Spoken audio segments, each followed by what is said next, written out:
Hello, everyone, and welcome to this special interview. I am Marcia Hope, your host for this insightful conversation. Today, we are honored to have with us the Prime Minister of Guyana, the Honorable Brigadier Mark Phillips, as we commemorate the fourth anniversary of the Dr. Mohamed Irfan Ali led administration. Over the past 4 years, Guyana has witnessed remarkable developments and transformations under the PPPC led government, from substantial economic advancements to groundbreaking social reforms. The administration has been steering the nation towards a prosperous future. To all Guyanese living here and in the diaspora, thank you for joining us. Prime Minister, we are grateful to have you this afternoon. Oh, good afternoon, Marcio. And indeed, I'm grateful and honored to be here with you at this interview as we commemorate or celebrate 4 years in office. As you know, the PPPC returned to government. We had election in March 2020, but we formed the government on the 2nd of August 2020. And everybody in Guyana understand the reason why. PM, you under your portfolio, you cover a number of sectors. But before we get into your sector-specific achievements, let's talk about that journey into office in 2020. Well, personally, my journey, I was happily retired from the Guyana Defense Force for about 4 years. I answered the call to join the PPPC as we approach the upcoming election. So I became the prime ministerial candidate for the PPPC. And of course, we started campaigning and we contested the election on the 2nd of March 2020. But for 5 months, we went through I don't want to repeat what we went through. It was terrible for all of us and terrible for Guyana in terms of our image regionally and internationally. That we had an election, we won the election, and we were prevented from assuming office until we went through that recount, which vindicated our position all along the line that we did win the election of the 2nd of March 2020. And of course, with GCOM concluding their work after the recount, we were then sworn into office on the 2nd of August 2020. We took office at the time when we had COVID in Guyana, when there were no proper arrangements in place to deal with that pandemic. We already had 2 years of no parliamentary oversight of governance in Guyana. You recall that we had the no confidence motion in December 2018, and we should have had elections 3 months thereafter. The elections came the 2nd of March 2020, and as I said, we assumed office on the 2nd of August 2020. So here was a country reeling from the negative impact of COVID.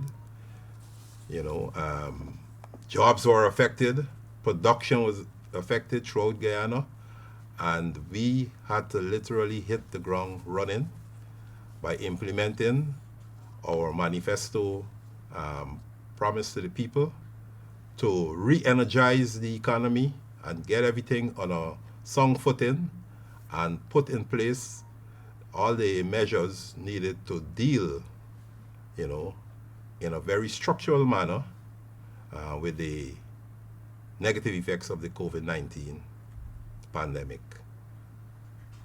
Of course, we're today because many of us survived. Unfortunately, many Guyanese died. But our measures has resulted in us building the level of resilience to ensure that we survive the COVID-19 pandemic, and we launched Guyana on a path to prosperity, a path to development for all the people of Guyana. You recall that 1 year after, in 2021, we had the floods. We were able to put all the measures in place to bring relief to the people throughout the length and breadth of Guyana who were affected by those floods. So those are some of the challenges. that we had to deal with along this road to prosperity. Of course, today, 2024, we are in a better place 4 years after. And all Guyanese are in a better place today than they were at the time when we took office. Shortly after assuming office, I know that you led a team of cabinet members into a number of villages on the East Coast, and you wanted to address a number of the issues that the people were complaining about. Tell me about that experience. Okay, yes, I remember leading a team of cabinet colleagues, my cabinet colleagues, into Buxton, and then after we went into, I think it's Melanie Namishano. And what we found is basically a set of people who were receptive to government, contrary to what some of the social commentators would have felt at the time, that, we would not have been able to go into communities that were mainly African Guyanese communities and not being received. But we went in there, and the reception was overwhelming. We catered for a certain amount of people, and we had basically standing room, right, reception there. And like any community in Guyana, whether it's African Guyanese community, whether it's communities that predominantly of Guyanese of Indian descent, or mix or whatever, the same complaints we receive. Everybody was asking for improvements in the roadway, improvement in drainage. We had a lot of drains that were not cleaned properly for a number of years. Land titling issues, some areas were squatting areas, and they want them to be regularized. People want to have title for their land. Recreational facilities for the children, like playgrounds and learning resource centers, ICT hub, ICT connectivity, everything that a community will require to, get the social life of that community going. And we found that in Buxton, we found that in Melanie, as we would have found in many other communities throughout the length and breadth of Guyana. And what we did is ensure that our plans were curtailed to bring relief, to bring development to those communities. So if you go into Buxton today, and I hope some of the commentators do that, who were commenting on the conditions in 2021, 2022. Let them go today in 2024, and they will see massive improvements. Many of the roads were done. Yes, we have a few roads still to be done, but generally we focus with the involvement of the community of doing what they consider like the main road, the important roads, right? And dealing with the drainage issues. And you know what? In dealing with many of those issues, we got the community leaders and workers from the community involved. For example, many of the roads in many of the communities are done by small contractors who were identified and trained, right, to do the work in those communities. Many of the drains are being cleaned by what we call community improvement and enhancement groups, which come from members of the same community. The Minister of Legal Affairs, or Attorney General, has led several groups into many communities with the aim of regularizing this whole issue of land titling, etc. Minister of Health, Minister of Social Services, and all the different ministries went into all the communities. And what we have seen over time, over 4 years, is a general improvement of the life of the people in those communities, because we have a government that is committed to improving how we live in every community throughout the length and breadth of Guyana. Prime Minister, I just made a note here. You talking inclusivity, regardless of ethnicity and background. The government has been visiting those communities across the country. But let's bring it home to you. How have you been ensuring with your participation, the government represent the interests of Guyanese regardless of ethnicities or their backgrounds? Well, it's not only me. All the ministers are involved in that because it's in our manifesto, it's in our approach to government. You heard about One Guyana. We can talk more about One Guyana later. But with One Guyana, our president made it clear that he is for the development of all the people of Guyana.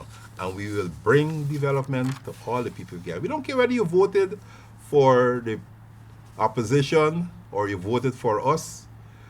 We are on a developmental trajectory, right? And we are ensuring that every community is touched by our development plans for all the people of Guyana.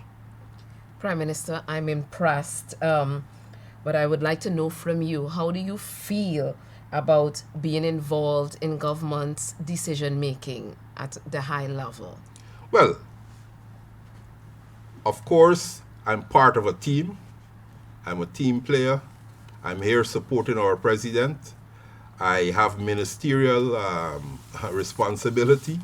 So when we sit at cabinet, it's not a prime minister who's there just as a figurehead, okay, or a token, right? I am actively involved in decision making and problem solving with my cabinet colleagues, right? I'm very supportive of the president. When he's overseas, the other country, I have to act as president. So I am there being part of the whole development process, being part of the planning and the execution of all the policies that we make at the cabinet level. Yeah, and from time to time you act as president as well. Of course, from time to time I act as president. According to the Constitution of Guyana, if the president is leave the jurisdiction, I will have to act as president. If the president is unable to chair cabinet or any presidential meeting, I will have to be the person there to chair cabinet or to operate on his behalf. So here I am, Prime Minister of Guyana, involved in every facet, every aspect of the development of Guyana. And I'm proud of that. I'm happy to know. Just to go back to previous question, when I asked you about the ethnicities in the background and how government has been supporting, based on information, government has been supporting the black community, especially when it comes to emancipation, the decade of African people, also the Amerindian people. You want to share about that, sir? Oh yes, our policy, again, remains inclusive governance. All the people of Guyana must benefit from our policies. Africans, Amerindians, the mixed race, East Indians, everybody will benefit from the policies of Guyana. For example, we on the verge of African Emancipation Celebration. We've recently provided financial assistance to many African organizations throughout the length and breadth of Guyana because we feel that this is not only an important celebration for African Guyanese, but it is important for diversity and for all Guyanese to understand the importance of that period of slavery that led to emancipation and the continued contribution of African Guyanese to the development of Guyana.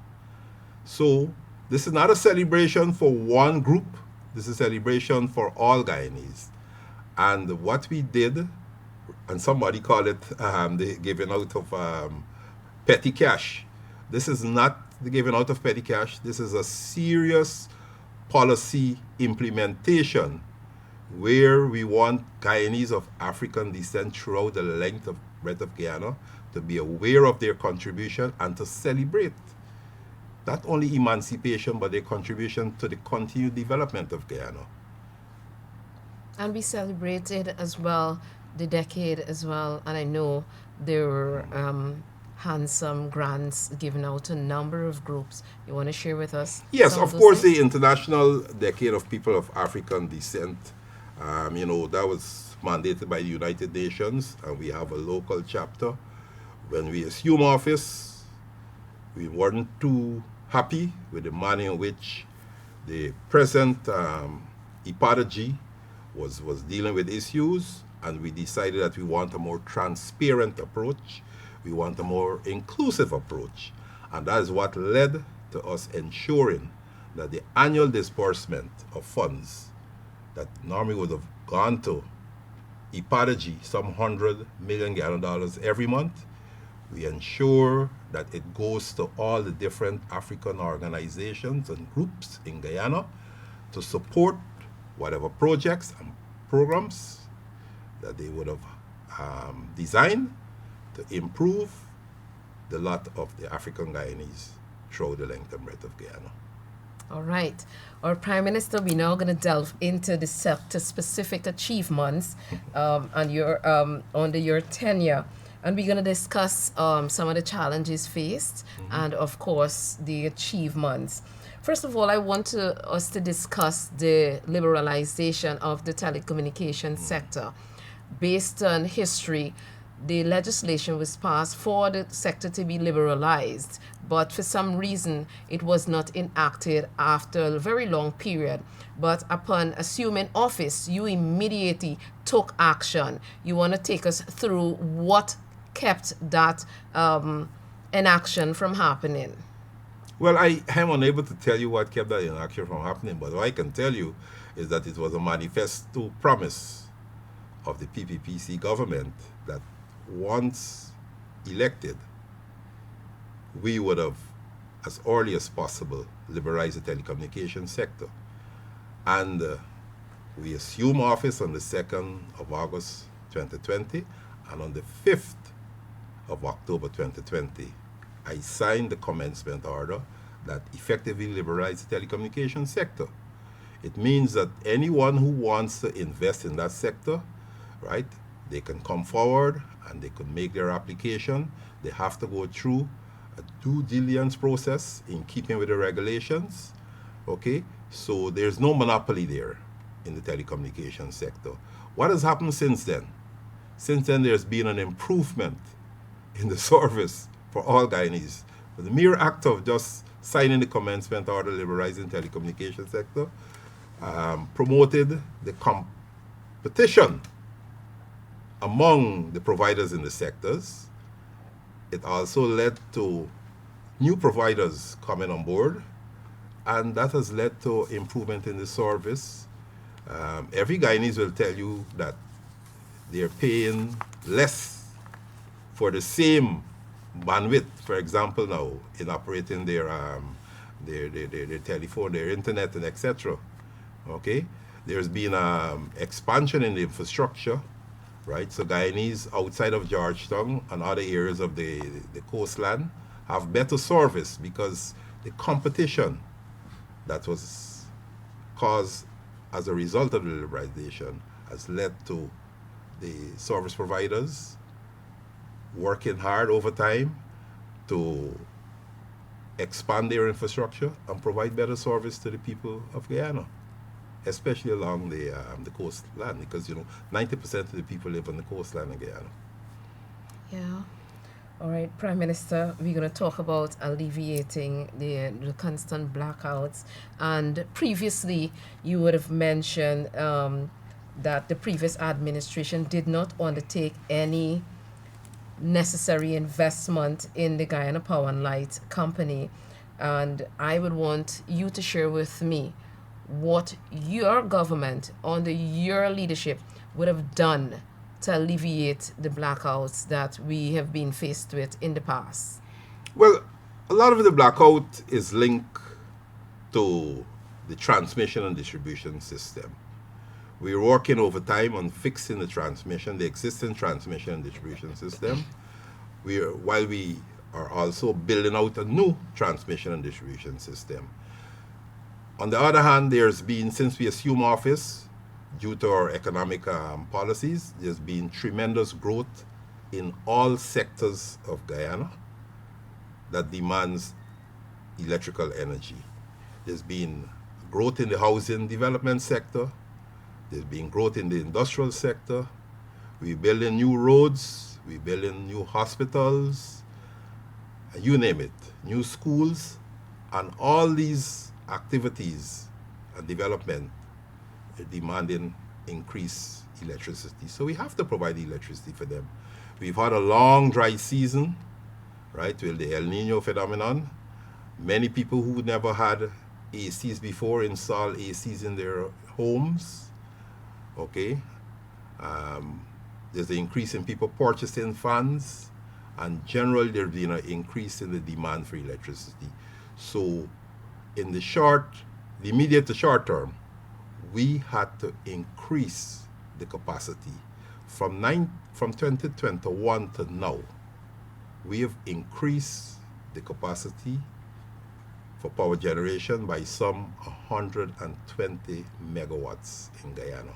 You know of the big ones, the more recent one being the barge. Okay, but before we had to complete, on the assuming office, you had to complete the civil works and the installation of the 46.5 megawatts of ward sealer equipment at Garden of Eden, right? We had to do a purchase of some generators that has been installed at Columbia, and of course, you know, the more recent one was the barge that is providing the 36 megawatts of power. That is not the end of it all. We have the gas to energy project that is ongoing, and next year that will be producing power to the people of Guyana. And you know, there's a manifesto promise that we will not only increase the capacity with the gas to energy project, but we will lower the rates that people pay for electricity. Whatever you're paying for electricity now, on the completion of the gas to energy project, you'll pay 50% of that for electricity. And an important point, you know, from 2020 to now, there's been increases in the cost of fuel. There's been increases in the cost of spare parts, right? There have been a lot of supply chain issues that affected the generation of electricity in Guyana. And you know what? The government has not increased the rates that people pay for electricity in Guyana. We have provided money to cover all those increases and to cushion the effect of those increases. So what you're paying for electricity in Guyana now is the same rate that you were paying before COVID-19. So what you were paying in 2019 is the same rate you're paying today. There's been no increase in electricity charges in Guyana. But of course, the operational costs went up tremendously. There's been a 65% increase in the cost of fuel. Government provided the money to cover for that. So here is a government that recognized that, look, energy has a multiplier effect. If you increase it, it will affect not only household, but it will affect industry, it will affect all commercial activities. And we've decided to cushion the effect by ensuring the charge for electricity remain as it is, as it was in 2019, the same thing today. And we move towards the completion of the gas to energy project with the plan and to keep the promise of reducing, not increasing, reducing what people currently pay for electricity by 50%. So come next year, with the gas to energy project coming on board and providing electricity, we will be paying less than what we're paying now. You cannot have a more caring government than that. In many other countries, people are on the road protesting for the increases in everything, including electricity. It's not happening in Guyana. Gasoline, for example, what you're paying for gasoline in Guyana now is also cushioned by the government. We've removed all taxes. So gasoline is a zero tax item in Guyana, all in the effort of stabilizing prices for all commodities in Guyana, especially those commodities that have multiplier effect. Water, the water rates has remained the same, and for some people it's even reduced in Guyana. And since we're on energy, let's discuss the Energy Agency solar system initiatives. Okay, the solar system initiative is in keeping with our low carbon development strategy 2030. What we are doing there is reducing the carbon footprint in Guyana. Right? There's a commitment not only to international organizations, but there's a commitment to all Guyanese, right? We're a leader in climate security. We're a leader in energy security, right? We're a leader in food security. Yeah. So in terms of energy security, climate security, we have to take the lead in reducing carbon footprint in Guyana. We have the Low Carbon Development Strategy 2030, and these are some of the policies. Greater use of renewable energy in Guyana is some of the policies in keeping with LCDS 2030. So, yes, we're reducing the carbon footprint, but at the same time, bridging the energy divide. We recognize that if we embrace solar technology, we can bring electrical energy to the people in remote areas, people who never had, outside of a generator here or there, right? Never had electrical energy power supply before. We're bringing it to those communities, so we have what you call community solar projects, where we construct a solar farm and we build a mini grid. So all the community buildings, the schools, the health center, the police station, the administrative office, the learning resource center, the ICT hub in every community in the hinterland will have electricity. Now, coupled with that, and I know you probably will have a question on ICT connectivity, you have the power now to do many things, all right? And we've also went ahead and distributed 30,000 household solar systems, which is basically a solar panel of 165 watts that can, and it comes with a battery. It could power a fan, it could power 2 LED lights, and you have a charging port. And we distribute that to every hinterland community, you know, the households in every hinterland community. And that has transformed the way in which people live. No longer a case where, you know, when the place gets dark, everything comes to a halt. People now have energy, they have lights, and they have another 4 or 5 hours of work that they can do during the hours of darkness. The children can do their homework, they have lights, you know. There's some other economic activities that the household can get involved in. Okay, so that's transformed the lives of people. Another aspect of bridging the development divide is the ICT connectivity program. You know, we have a project where we're building ICT hubs in some over 200 hinterland communities, and ICT hub will connect them to the internet. Yes, the opposition will argue that they started a project like that before. They did. I experienced the project, and many times I went into the interior when I was campaigning. I was trying to connect, and I left those villages still trying to connect.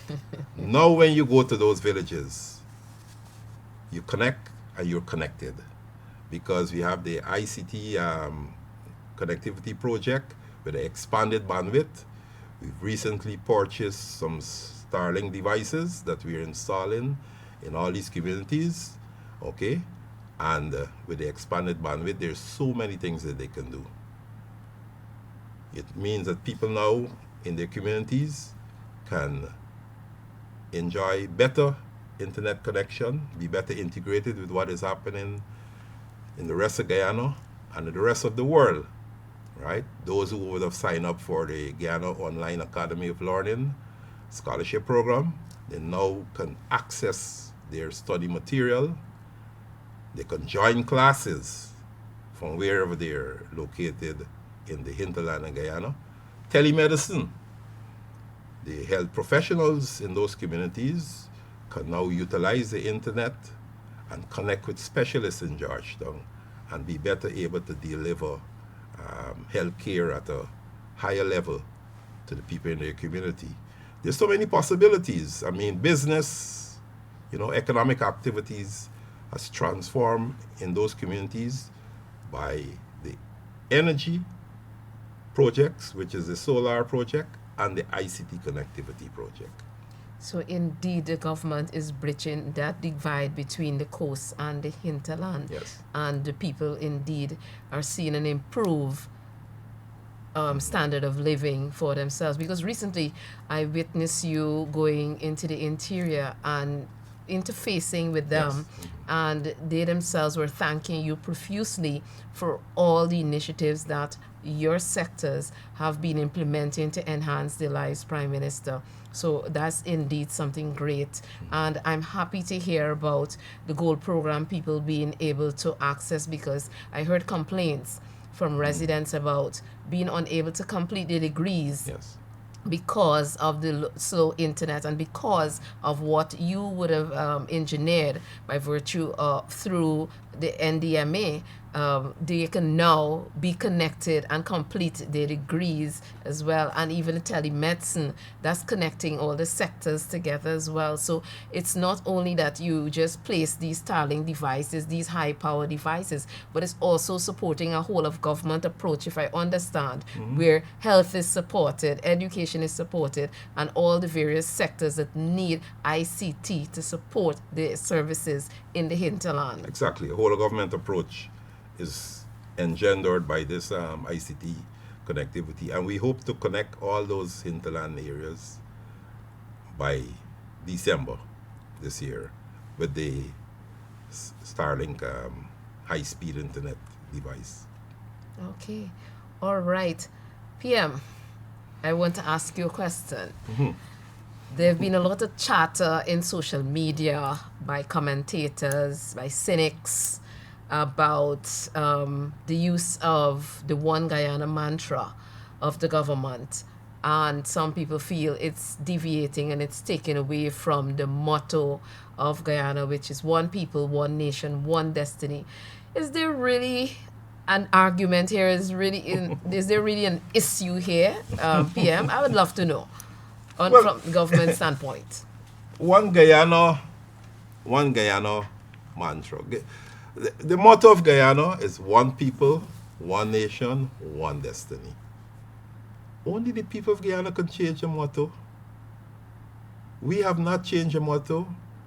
We adhere to the motto. We use the motto. What the president did, he came up with this one Guyana concept, you call it a mantra, because he wants to ensure all the people of Guyana benefit from all the programs, the policies, right? The projects, you name it, that is designed by his government. So it's an effort to promote inclusive governance, right? To promote shared prosperity for all the people of Guyana. So it's not an effort to divide Guyana. It's not an effort to change the motto of Guyana. You know, I remember a famous part of a poem by Martin Carter, which says, all are involved, all are consumed. Okay? What we want is all the people of Guyana to be involved in the development trust that this government is pushing Guyana towards. We have new hospitals are being constructed in Guyana. Is it for one set of people? It's for all the people of Guyana, right? When we issue 20,000 online scholarships, we want all the people of Guyana from all walks of life to apply, right? And qualify themselves so that they can be better positioned to further contribute to the development of Guyana and to the development of their families, you know? And there's so many projects and programs that we would have funded from 2020 to now that has benefited hundreds of thousands of people throughout Guyana. Because we care. We started because we care at a time when we had no revenues from petroleum. The first Because We Care grant to school children was given out in 2014. Right? The PPP last election in 2015. The opposition who was in government from 2015 to 2020, decided that they're not going to pay out their grant. I think it was $10,000 at a time, right? To every child in school, whether in secondary school, primary school, or nursery school. So for 5 years, they shelved it. They said they had no fiscal space. Yet they had fiscal space to do so many other things, right? We went into office in 2020, and immediately between August 2020 and December 2020, we returned the Because We Care grant, and we paid out money that year. Okay? And we keep increasing it until it's $45,000 now, right? Some 200,000 school children throughout the length and breadth of Guyana, of all ethnicities, because the only qualification that you had to be registered in a public or private school system. The money's paid out, and it's being paid out now again, this time of the year, okay? 12 new modern hospitals, 6 of them, everybody aware, in construction in what the administrative regions right now, right? It's for all the people of Guyana. 200 plus taxes and fees that were raised by the last government. We assumed office and we removed it. Who benefit from it? All the people of Guyana, right? Amerindian communities, presidential grant. They have benefited from the presidential grant.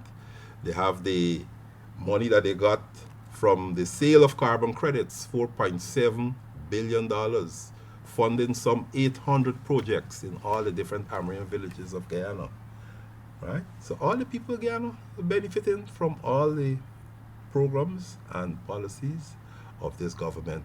I talked before about this 30,000 solar household systems that were distributed, right? Some 120, mainly Amerindian, 120,000 people in mainly Amerindian communities benefited from that, right? Jobs were created, right?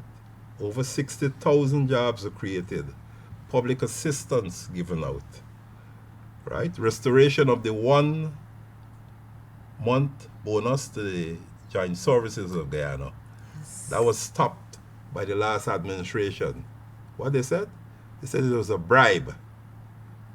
We assume office, we've replaced it, right? Increases in salary for public servants and for teachers. We continue to increase salary, so everybody benefited from the sheer prosperity in Guyana, right? And there's so many other programs that will come on stream from time to time as we go out and we discuss with the people and we identify the need.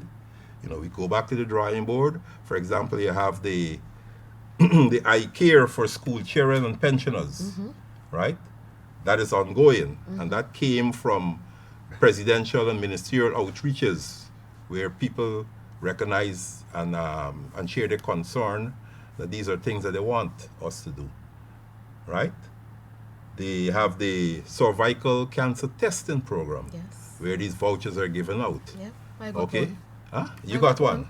All right, you know, for every it's given out without any discrimination. None. You know? So increasing old age pension, right? You know, you name it. Sugar workers who were fired, some 7,000 sugar workers. We're effectively rehiring those sugar workers now. You know, some of them are also having job training, yes, right? So they can be employed in other areas, right? Why was there not such a policy? If you want to close down some of the estates, why didn't you go out and talk to the people, right? And determine how you're going to do it in a phased manner and help them to get alternative employment. That did not happen under the last government, right? But this government is expected to be a caring government, and we are a caring government. And we'll continue to design policies that will lead to the improvement of the people of Guyana, to improve their life and livelihoods, to lead to the development of Guyana. That is what we're there for. That's what keeps us going every day, right? And that is what the One Guyana is all about. Yeah, that's a good summary of it. I would like you to look into the camera so our viewers here or either and also in the diaspora and encourage them because they've been this whole narrative and chatter of race recently, some level of divisiveness. And since we're moving along the One Guyana mantra of this government, how do we really bring people together so there is social cohesion and they can see that this government is embracing diversity? What message do you have for those persons who are sitting on the fence, who just don't know what to think or they need to be informed? Well, look, I can start with myself. I'm the Prime Minister for all the people of Guyana. Okay? There's no need for anybody to be sitting on the fence now. All the programs and projects that is implemented by our government is for all the people of Guyana. Now is the time to get on board. If you want to improve your education, sign up for Goal, sign up for Grow, sign up for Win, all the different programs that we have, right? Come forward. There's a lot of employment opportunities. Don't let no leader have you sit on the fence and let you feel that you are left out. The development that is taking place in Guyana now is for the benefit of all Guyanese. We even enacted a local content legislation, right, to ensure that Guyanese get forced jump on the employment. All those companies that come to invest in Guyana, okay, they link up a Guyanese company, but they have to employ Guyanese, not only at the ordinary shop floor level, but they have to have Guyanese in the managerial positions too, right? All these policies are aimed at ensuring Guyanese benefit from what is happening in Guyana today. So be part of this whole development process, be part of the development trust in Guyana. It is for you, it is for me, it is for our children and our grandchildren. And all of us must work now to make Guyana a better place for all of us today and for our future generations. Thank you very much, PM. As we conclude this enlightening discussion, we extend our heartfelt gratitude to Prime Minister Mark Phillips for sharing his valuable insights and reflections on the achievements and challenges of the past 4 years under the PPPC-led administration. PM, your leadership and dedication to the nation's progress have been evident in the strides made across various sectors. With the support of your president, of course, His Excellency Dr. Mohammed Irfan Ali, Prime Minister, your vision for a prosperous, inclusive, and resilient future continues to inspire confidence and hope among citizens. We appreciate your candid responses and commitment to transparency and accountability. To our audience, thank you for tuning in. Your engagement and support are crucial as we collectively work towards the continued growth and development of our beloved nation. Stay informed, stay involved, and together, let's build a brighter future. Thank you, Prime Minister. And thank you all, our viewers. Until next time, take care and stay safe. The Journey to Prosperity for All, celebrating the 4th anniversary of the PPPC's government.